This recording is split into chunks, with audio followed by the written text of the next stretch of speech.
Hello guys, আসসালামু আলাইকুম। আশা করি আপনারা সবাই ভালো আছেন। আলহামদুলিল্লাহ আমিও ভালো আছি। তো এই যে সকালবেলায় আসছে ট্রাক্টর, তো হাল বাইতেছে আমাদের এদিকে এখন আর কি কি বলে এই যে শ্যাল ধান, যাই হোক ওগুলা বুনে, তো ওগুলো বৃষ্টির পানিতে আর কি বুনে, বীজ পানিতে গোছা দেয়। তো এখন আর এগুলোর পানি দিতে হইব না, যেমন ইরি ধান বললে ওই সময় পানি দিতে হয়, কিন্তু এখন আর পানি দিতে হয় না। তো বৃষ্টি হয়েছে, পানি বাড়ছে, এখন এই যে হাল বেয়ে এগুলো গোছা করবো।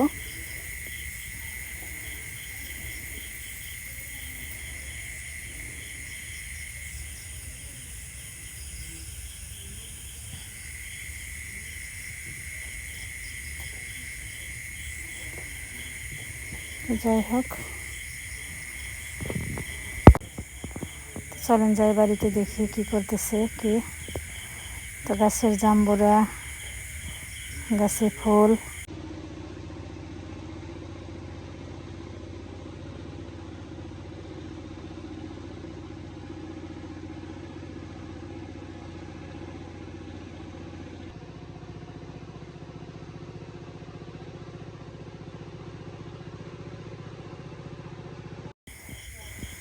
গাছের কাঁঠাল,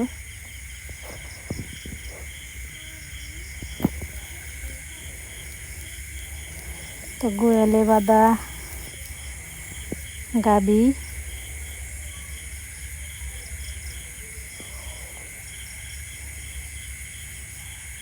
তো ওদের খাইতে দেওয়া হয়েছে সকালবেলায় করে বসি। তো ওরা খাইতেছে, খাওয়া শেষ। তো বাড়ির দেশি মোরগ মুরগি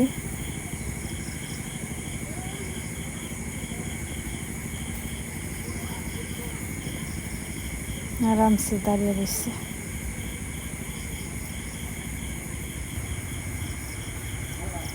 গাছে পাখি, এটা আসলে ঠাটা পড়ছিল, তো এই কারণে গাছের পাতাগুলো ঝরে গেছে, মানে ডালগুলো মরে গেছে গাছের। অনেক সুন্দর লাগতেছে পাখিগুলা। আর হচ্ছে এটা মায়ের একটা হাঁস, একটা হাঁসি আছে, তো প্রত্যেক দিন ডিম দেয়। তো এই যে মা আবার গোবর দিবেন এসে সকালবেলায়, টুকটাক সাইডে আবার গোবর দিতেছে। এই যে মা গতকালকে আর কি যে নেকপোস করছে, বাড়িতে মেহমান আসবো, এর জন্য নেপে পুইসা পয় পরিষ্কার করে নেবেন সে।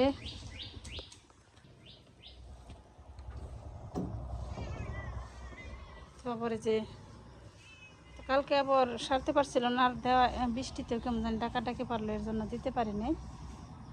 এই জন্য যে আজকে আবার গোবর দিয়ে নেবেন সে।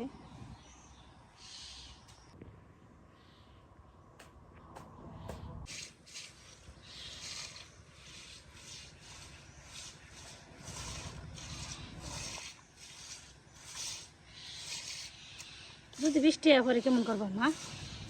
বৃষ্টি রাত দিয়ে নেবে।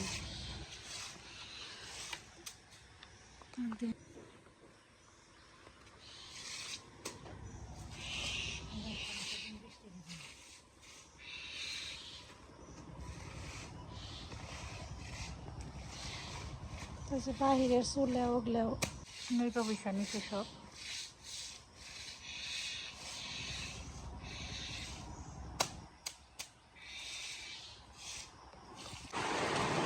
তো আমার মা কষ্ট করে দুয়ারে গোবর দিছিল,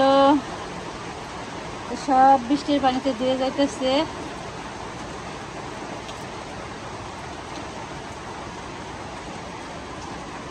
কি যে অবস্থা, এই পায়ে ব্যথা নিয়ে তারপরে ওরা একটা দুয়ারে গোবর দিছে, কারণ হচ্ছে গিয়ে কালকে আমাদের বাড়িতে মেহমান আসবে। তো আমার ছোট যে বোন শিফা, ওর আর কি বাসর আসবে, সে সিঙ্গাপুর থাকতো, তো বিয়ে গেছে, তারপর আর আসেই নেই। তো এই জন্য নতুন আমাদের বাড়িতে আসবে, তো এর জন্য মা কষ্ট করে দিয়ে আর কি গোবর টোবর দিল। আবার এমনিতেও জানি কেমন হয়ে গেছিলো, সারা বাড়িতে কাঁঠাল কাঁঠাল কাঁঠালের গন্ধ, একেবারে বাড়িঘর সব বন্ধ হয়ে গেছিলো গা। তো যা করে আল্লাহ পাক ভালোর জন্যই করে। তো শিফা আর মাহফুজ আসছে, সাথে ফাহাদও আসছে, আর আবার গেছে ধান ভাঙ্গাইতে।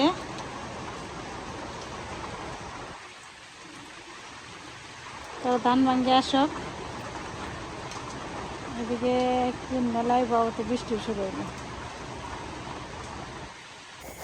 তো মাহফুজ এসে বসে রয়েছে, কারেন্ট গেছে কাপড়, এই জন্য বাহিরে বসছে। এদিকে মা আবার দুধগুলো সব যে পাত্রে ঢেলে নিতেছে।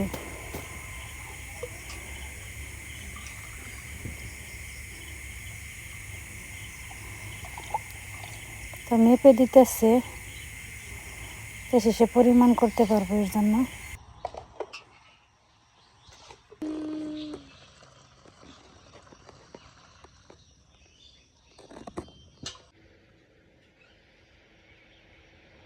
এটা হচ্ছে দুধের মাপ, তাই না? দুধের মাপ আর পানি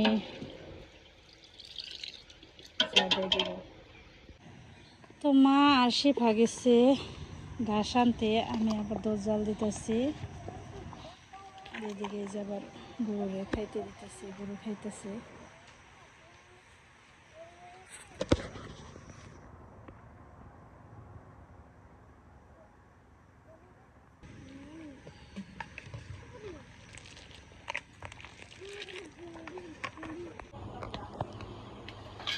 এই যে আমাদের দুধ চাষ করা শেষ, পরে আনছি। তো যাই হোক, আপনারা ভালো থাকবেন, সবাই সুস্থ থাকবেন, আর পরবর্তী ভিডিও দেখার জন্য আমাদের সঙ্গে থাকবেন। আল্লাহ হাফিজ।